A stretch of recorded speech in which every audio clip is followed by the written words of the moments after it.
போய் பேசுங்கன்னு சொல்லி உத்தரவாதத்துக்கு அனுப்பிச்சிருக்கீங்க. மீண்டும் சொல்றேன், பிரச்சாரத்தப்ப சொன்ன அதே வார்த்தைகள் தான். எனக்காக அல்ல, பொள்ளாச்சிக்காகவும் பொள்ளாச்சி மக்களுக்காகவும் என்னுடைய குரல் தொடர்ந்து சட்டமன்றத்திலே ஒலித்துக் கொண்டே இருக்கும் என்ற உத்தரவாதத்தை கூறிக்கொள்கின்றேன். அதே போல கட்சிகள் பொறுப்புகள் எல்லாத்தையும் திராவிட முன்னேற்ற கழகம் உள்ளிட்ட எல்லா கட்சி பேரையும் சொல்லியிருக்கிறோம். ஏதாவது பெயரோ பொறுப்போ விடுபட்டு இருந்தால் தயவு செஞ்சு அதை ஒரு பெருசாக எடுத்துக்க வேண்டாம். அதே போல என்னுடைய அழைப்பு, அதாவது எங்களுடைய பொறுப்பாளர்கள் கொண்டு வந்து பத்திரிகை கொடுத்துருப்பாங்க, மெசேஜ் அனுப்பிச்சிருப்போம். அதையெல்லாம் நான் நேரில் வந்து கொடுத்ததாக நான் பல முகங்களை பார்க்கின்றேன். எல்லாரும் உறவினர்கள், நண்பர்கள், கூட்டணி கட்சியினர் எல்லாரும் ஆர்வமோடு வந்திருப்பது கண்டிப்பாக எனக்கு வந்து ஒரு பெரிய ஒரு நம்பிக்கை கொடுக்குது. கண்டிப்பாக நீங்கள் உங்கள் வேலை பாருங்க, பாக்கியெல்லாம் நாங்கள் பார்த்துக்கிறோன்னு சொல்கிற மாதிரி ஒரு பெரிய ஒரு உத்வேகத்தை உங்கள் முகத்தில் பார்க்குறேன். கண்டிப்பாக மழையும் வந்து நம்மளுக்கு ஆசீர்வாதம் பண்ணியிருக்குது. இன்னைக்கு வரும்னு நம்ம யாருக்கும் நினைக்கல. கரெக்டாக நாங்கள் வந்து ஐபியிலிருந்து கிளம்புறோம்.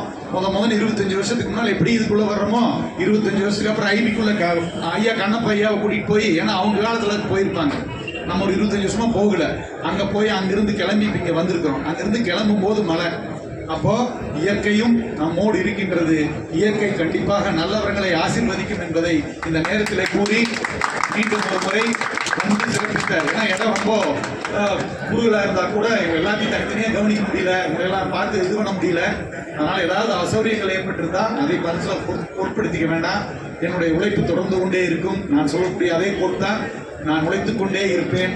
என்னால் முடியும் வரை அல்ல, நான் நினைத்ததை முடிக்கும் வரை என்று கூறி பொள்ளாச்சியை அடுத்த 5 ஆண்டுகளில் உலக வரைபடத்தில் முக்கியமான ஒரு இடத்துக்கு, தொழில் நகரம், விவசாய நகரம், சுற்றுலா நகரம் அப்படிங்கிறத கொண்டு போய் சேர்த்தணுங்கிற அந்த உத்வேகத்தோடு போயிட்டு இருக்கேன். இப்போ கூட டெக் பார்க் நம்முடைய சேம்பர்ல இருந்து கொடுத்த ப்ரொபோசல் சென்ற ஆட்சியில் நம்முடைய முதல்வர் அவர்கள் அறிவித்த திட்டம். அந்த திட்டம் அதை உறுதிப்படுத்தி இருக்கின்றார்கள். அதற்கும் இந்த அரசாங்கம் நல்லது செய்வதை நம்ம மட்டுமல்ல, நம்ம தலைவரே வரவேற்கிறார்.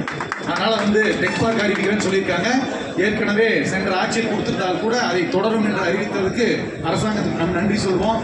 ஆக மொத்தத்தில் பொள்ளாச்சி வளர வேண்டும், விவசாயம் செழிக்க வேண்டும், எல்லா தரப்பு மக்களும் நல்லா இருக்கணும். அதற்கு நம்ம எல்லாரும் சேர்ந்து முயற்சி பண்ணுவோம்.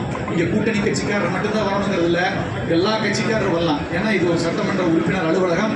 என்னை பொறுத்தவரை நாம் தீர்வு காண்பதற்காக எப்படி கோயிலில் போய் பிரார்த்தனை பண்ணுறோமோ அந்த மாதிரி இந்த இடத்துல வந்து வரக்கூடியவர்களுக்கு ஒரு தீர்வை கொடுக்கக்கூடிய இடமாக இது மாற வேண்டும், மாறும் என்ற நம்பிக்கையோடு மீண்டும் ஒரு முறை வந்திருந்த அனைவருக்கும், சிறப்பு விருந்தினர்களுக்கும் நன்றி கூறி விடைபெறுகிறேன். நன்றி, வணக்கம்.